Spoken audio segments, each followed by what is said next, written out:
কাগজপত্র তো সবই দেখলাম। তা আপনার কাগজপত্র ভালো আছে। তা এসএসসি পাস করছেন কত সালে? হ্যাঁ স্যার, আমার এসএসসি কাগজ ভালো হবে না, মানে মানে করছি 1990 সালে আমি পাস করছি স্যার।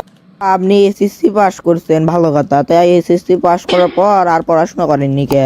স্যার আমরা গরিব মানুষ, তাই ছোটবেলা থেকে পড়তে পারতা খাই বড় হয়েছি, তা পড়াশোনার সুযোগ পেয়েছি স্যার।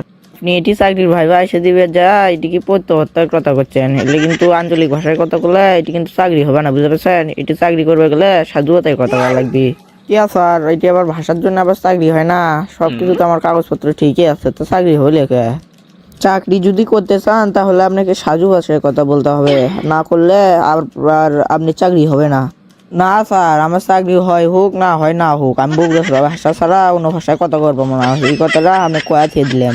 আচ্ছা, আপনি যখন এটি চাকরি দিবে যাচ্ছেন, এর আগে কি কোনো ট্রেনে চাকরি করছিলেন? হ্যাঁ স্যার, এর আগে আমি একটা ছোট একটা কোম্পানির চাকরি করছি, আর চাকরিটা কয়েকদিন আগেই ছাড়ে দিছি স্যার। আচ্ছা, আপনি ওই চাকরিটা ছাড়ে দিছেন কিসের জন্য?